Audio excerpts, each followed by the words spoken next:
بسم الله الرحمن الرحيم. الحمد لله رب العالمين، والصلاة والسلام على سيدنا محمد وعلى آله وصحابته والتابعين ومن تبعهم بإحسان وصدق يقين. ما زلنا في الفصل الثالث عشر من كتاب الشفاء للقاضي عياض رحمه الله تعالى، ونفعنا الله وإياكم بعلومه وعلوم سائر الصالحين في الدارين، في فصل الجود والكرم. وذكر أنس رضي الله تعالى عنه وأرضاه ما تكرم به الحبيب صلى الله عليه وآله وصحبه وسلم، وجاد عليه أو جاد به لبعض الناس، وكان عليه أفضل الصلاة والسلام يعطي عطاء كما ذكر رضي الله عنه من لا يخشى فاقة، أي لا يخشى الفقر. كان عليه أفضل الصلاة والسلام إذا أعطى عطية كريم، لأن العطاء ممكن أن يأتي من كريم ويمكن أن يأتي من بخيل، فعطاء الكريم غير عطاء البخيل. عطاء الكريم يعطي ولا ينظر إلى ذلك العطاء، بينما البخيل ينظر وما زالت عينه على العطاء، ويستمر في ذكر ما أعطاك ولو بعد حين. تجد دائما يذكرك بالشيء الذي أعطاك، تذكر في الساعة الفلانية أعطيتك كذا وكذا وكذا، تقول له جزاك الله خير، وبعد أسبوع ولا أسبوعين ما شفت، كل ما قصرت معك قال نعم جزاك الله خير وفتح الله عليك، أنت تزداد. يجيك بعد شهر، ذاك اليوم كان ما أحسن اليوم، ربي سهل لي وأعطيتك. دائما يذكر ذلك بينما الكريم الذي يعطي عطاء من لا يخشى فاقة، ويعطي عطاء ويعلم بأنه ليس المعطي وإنما هو سبب في الإعطاء، وإنما المعطي الحقيقي هو الله سبحانه وتعالى. ولهذا يجب الإنسان إذا أعطى أحد شيء، بل قال أن الكريم إذا جئت تذكره عطيته حاول الابتعاد عنه. يقول له ما شاء الله كل ما أعطيتنا ذاك لا ما أذكر الله، من أجل لا تحسس الإنسان دائما بالمن، لأن المن ما يحق للإنسان أن يمن على أحد. المنة تكون لله، قالوا المنة تكون لله ولرسوله والوالدين، ومن له حق عليكم الوالدين. أما المنة من غير أحد تكون رذيلة بالنسبة للإنسان. ولهذا كان عليه أفضل الصلاة والسلام يعطي ذلك العطاء. والبعض يعطي من فاقة، بعض يعطي من وسع، بعضهم يعطيك من وسع عنده مال، لكن البعض يعطيك من فاقة، من فقر، تجده يتكرم على هذا الإنسان. فهذا دليل على أن الكرم كرم النفس، والقناعة قناعة النفس. نسأل الله تعالى أن يكرمنا وإياكم بهذا العطاء وهذا المنحة العظيمة والصفة الطيبة. قال وجاء رجل فسأله فقال ما عندي شيء ولكن ابتع علي، فإذا جاءنا شيء قضيناه. فقال له عمر ما كلفك الله ما لا تقدر عليه، فكره النبي صلى الله عليه وسلم ذلك. فقال رجل من الأنصار يا رسول الله أنفق ولا تخف من ذي العرش إقلالا، فتبسم النبي صلى الله عليه وسلم وعرف البشر في وجهه، وقال بهذا أمرت صلى الله عليه وسلم بأن يكون كريما، بأن يكون معطاء.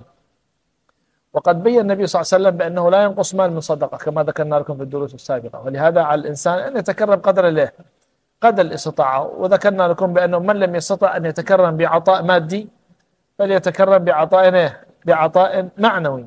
العطاء المعنوي الابتسامة في وجه الأخ، الكلمة الطيبة، حتى لو كان الذي يقابلك ليس من أهل الإكرام، لأن الإكرام أو الكرم هو عبارة عن صفة يعني صفة تعطيها وتأخذها كذلك. الآن لما تعطي إنسان شيء فتتكرم عليه بالعطاء، فيجب عليه أن يتكرم عليك بالدعاء. قال النبي صلى الله عليه وسلم في الحديث من قال لأخيه جزاك الله خير فقد أبلغ في الدعاء. فالإنسان إذا أعطاك شيء قل له جزاك الله يا خير، واعلم بأن الذي أعطاك ما هو حق. لأن البعض لما تعطيه مرة، بعض يعطيك مرة، كل مرة تقول له وين حقي؟ كما الآن بيجي رمضان كنا بقول فين حقي؟ حقك من فين؟ الحق الذي أعطيتنا إياه السنة السنة الذي راحت كان ربي فاتح علي أعطيناك، السنة هذه قليل الأمور إيه، اسمع لك بعدين من الشتائم ولا لا يا أخي. الله يبارك فيكم، الله يبارك في الجميع. المعطي هو الله والمانع هو الله. فإذا نظرت إلى هذا الشيء، وإذا أكرمك الله سبحانه وتعالى بعطاء على يد أحد له، على يد أحد سواء كنت تعرفه أو لم تعرفه، فقل له الحمد لله وجزاك الله خير، الحمد لله لله وجزاك الله خير لهذا العبد.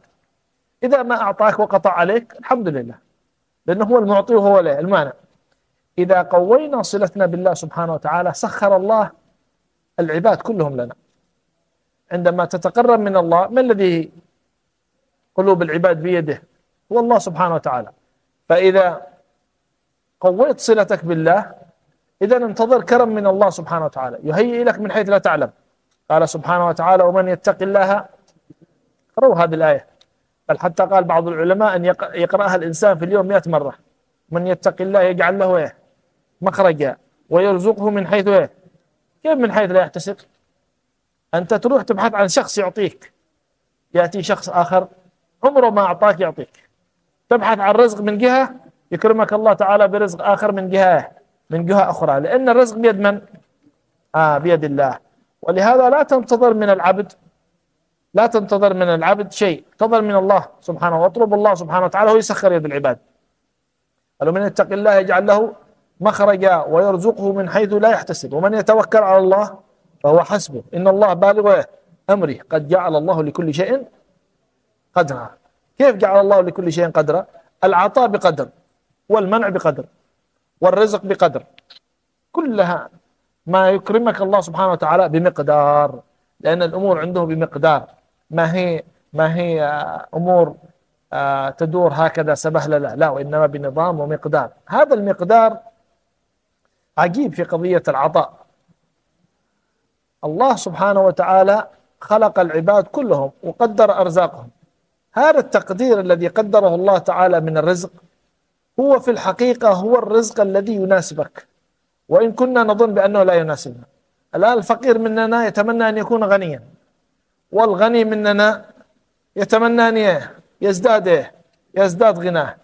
لكن الله سبحانه وتعالى وضع هذه المقادير. بعض أحيان يعطيك الله تعالى رزق قليل صحيح لكن فيه بركة، قد يعطيك الله تعالى مال كثير ويكون ما فيه بركة. فالإنسان لابد أن يقنع بالذي أكرمه الله تعالى به.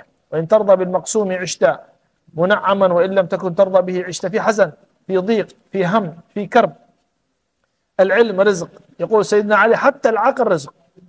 عقل الذي يعطيك الله تعالى رزق. تجد واحد عنده ما شاء الله من النباهة ومن الحفظ ومن قوة الذاكرة، وواحد ثاني نص بنص، وواحد ثاني ضعيف، من الله سبحانه وتعالى. فإذا كان لك حاجة فعند الله، لأنك عندما تزهد بما في أيدي الناس يحبك الناس، ولما تزهد بهذه الدنيا وما فيها يحبك الله سبحانه وتعالى. وما في أحد بيعيش في هذه الدنيا إلا وسيستوفي رزقه كل رزقك ما تستوفيه ولو كان مقدار شربة. ولا يمكن أن يموت الإنسان ولم يستوفي رزقه، الشربة الذي يشربها رزق. لكن يجب علينا القناعة، والقناعة خلق من الأخلاق العظيمة التي تجعل الإنسان في هذه الدنيا سعيد. ليش احنا ما احنا سعداء؟ احنا ما احنا سعداء لأن احنا ما عندنا قناعة. كل واحد ما هو قانع بما أعطاه الله سبحانه وتعالى. لا الغني قانع ولا الفقير قانع، لا الصحيح قانع ولا المريض قانع، لا العالم قانع ولا الجاهل قانع. ما عندنا قناعة إلا من رحم الله سبحانه وتعالى. فلهذا ما عشنا في سعادة. الآن لو كل واحد مننا هكذا في جهاز، هكذا جهاز يسموه جهاز السعادة، نعمل نسمى ميزان هكذا للسعادة، نشوف كل واحد مننا كم مبلغ سعادته، لا نجد معنا إلا القليل وشكاوينا كثير. لكن القناعة، قال الإمام الحداد: والقناعة كنز ليس بالفاني.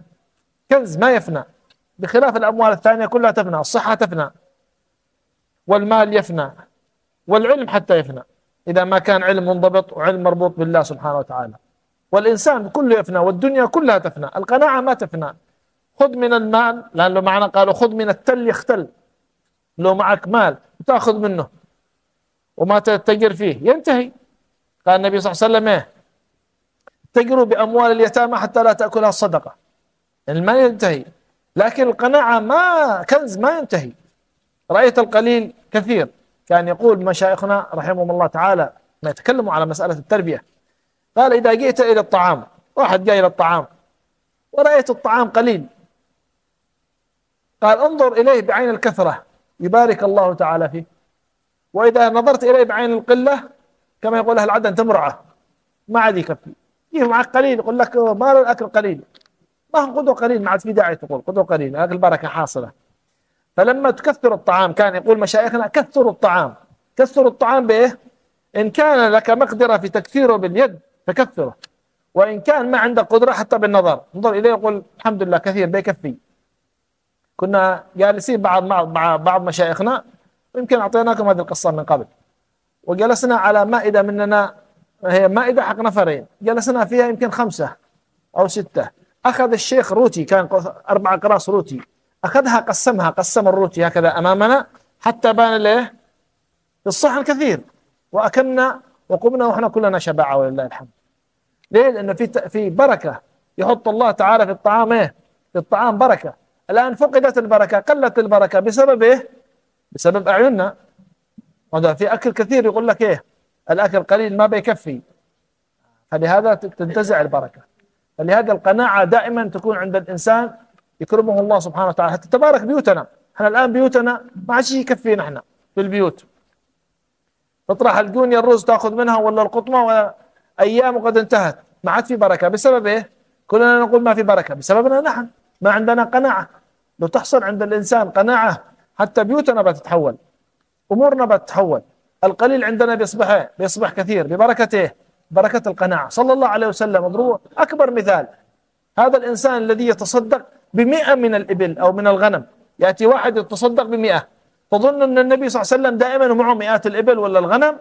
لا، النبي انتقل إلى رحمة ربه وهو درعه مرهونة عند واحد يهودي يعني يتدين منه صلى الله عليه وسلم. بسبب إيه؟ بسبب القناعة الذي عنده عليه أفضل الصلاة والسلام. لأنه كان عندما يأتيه المال يتصدق منه، وعندما ما يكون عنده شيء يربط على بطنه حجر صلى الله عليه وآله وسلم. يمر اليوم واليومين والثلاثة أيام ما توقد في بيت النبي نار صلى الله عليه وسلم. احنا النار ما شاء الله والغاز موجود معنا والبيوت كلها الحمد لله في نعمة. قناعة. فهذه القناعة تجعل الإنسان سعيد. هي قد طب الإنسان رزقه قليل، طيب يقول لك طيب أنا رزقي قليل، إذا ليش بتصلح؟ رزقك قليل من الله، ما معك إلا تقنع، خلاص اقنع. أقل حاجة إيه؟ أقل شيء اقنع بالذي أكرمت به، لأنك بتعيش في هم وغم. بتنظر إلى حال الناس، لأن احنا ننظر إلى حال البعض ما شاء الله فتح الله تعالى عليه، طيب وحالنا حالك هذا هو. فالله سبحانه وتعالى الشيء الذي أعطاك إياه إذا رضيت به بارك الله تعالى فيه، وممكن أن يكون هذا القليل أفضل من المليارات التي تسمعوا بها اليوم. ما كنا نسمع مليارات، اليوم نسمع مليارات. وبعدين هذه المليارات كلها حساب وعقاب. كان يقول مشايخنا الذي من استطاع أن يموت خفيفا فليمت خفيف.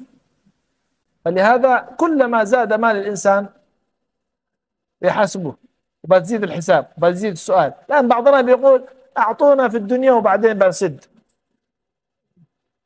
وبعدين بيقع خير. بيقع خير، أكيد بيقع خير ما دام أنت مسلم بيقع خير، لكن حقوق الناس والأموال الكثيرة تتعب. يجي واحد بعض الأحيان يفكر يقول لو رزقني الله قبل النوم، بعض الأحيان تجي تفاكير قبل النوم، لو رزقني الله تعالى الآن بمليار ريال إيش بصلح، بفعل كذا وبفعل كذا، وقده يعرق.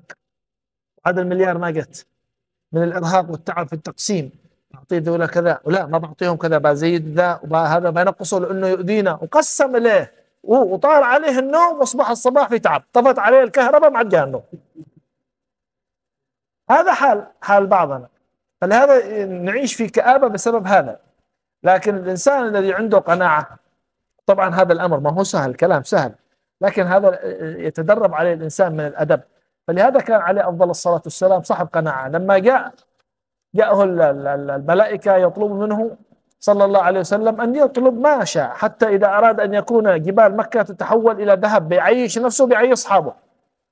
لأن لو واحد مننا بيقول والله كان بيعيش نفسه بيعيش أصحابه، فترجع ذهب وبيكون غني وبيشتري الناس بالإيه، حتى الناس بدخل الإسلام بالمال.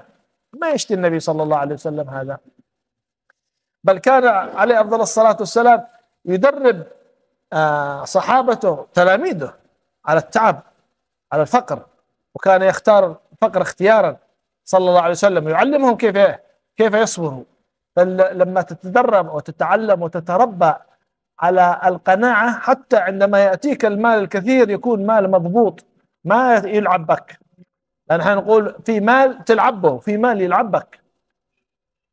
عرفتوا؟ المال الذي يلعب بك أخطر، المال الذي تلعب به قد ينتهي، لكن المال الذي يلعب بك يغير أخلاقك ويغير صفاتك، بل قد بعضنا يصل الأمر إلى أن يغير دينه، كما قال النبي صلى الله عليه وسلم: يبيع أحدهم دينه بعرض من الدنيا، عرضا من الدنيا قليل.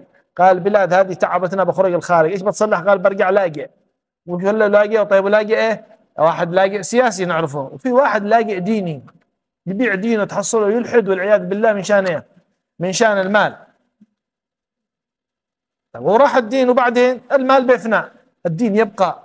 تموت على لا اله الا الله محمد رسول الله. عندما ينزل الانسان الى قبره يعلم ان هذه الدنيا كلها ما فيها فاني، لكن الانسان يطلب من الله ما في. لو قال طلب من الله الغنى وطلب من الله، يطلبه مع العافيه، يطلبه مع السلامه، يطلبه مع الامان. لهذا مع القناعه، سواء كان المال كثيرا ام قليلا، كان مالا مضبوط. نسال الله ان يرزقنا ذلك واياكم. وقال انس: كان النبي صلى الله عليه وسلم لا يدخر شيئا للغد، يعني ما كان مع النبي صلى الله عليه وسلم شيء للغد، اليوم بيومه، ما كان عنده شيء. احنا الحمد لله من الاسبوع معنا، ومن اللي معه شهر ومعه، وعاد احنا خايفين. والنبي صلى الله عليه وسلم ما كان يدخر للغد. قد يقول البعض: هذا رسول الله، واحنا ايش قدرنا ان نعمل كما رسول الله. قال الله تعالى: لقد كان لكم في رسول الله ما دام اتخذت النبي اسوه حسنه وقدوه حسنه، حاشا المولى سبحانه وتعالى ان يضيع عبد. الحمد لله كلنا واياكم في نعمه. شوفوا، ما دام الانسان يصبح مؤمنا ويمسي مؤمنا فهو في نعمه لا تقدر بمقدار. شوف الكفار، كافر يعيش في تعب ويموت في كفر، ويعيش في كفر ويصبح في كفر، وحالنا ولله الحمد في ايمان، منغمسين نحن واياكم في الايمان، منغمسين في الاسلام، منغمسين في الطاعه. هذه نعمه من نعم الله سبحانه وتعالى. حتى اذا عصينا الله سبحانه وتعالى تبنا ورجعنا الى الله سبحانه وتعالى، هذه نعمه من نعم الله علينا وعليكم. الله يديمها علينا وعليكم. شوفوا حال البقيه، نسال الله ان يوفقنا واياكم ما يحب ويرضاه. قالوا عن ابي هريره رضي الله عنه: اتى رجل النبي صلى الله عليه وسلم يساله، فاستسلف له رسول الله صلى الله عليه وسلم نصف وسق، يعني ما كان عند النبي شيء، فراح تدين له صلى الله عليه وسلم وتصدق به. فجاء الرجل يتقاضاه فاعطاه وسقا وقال: نصفه قضاء ونصفه لا، يعني لك. وهذا من حسن من حسن الاخذ وحسن الرد. نسال الله تعالى ان يوفقنا واياكم ويحب ويرضاه.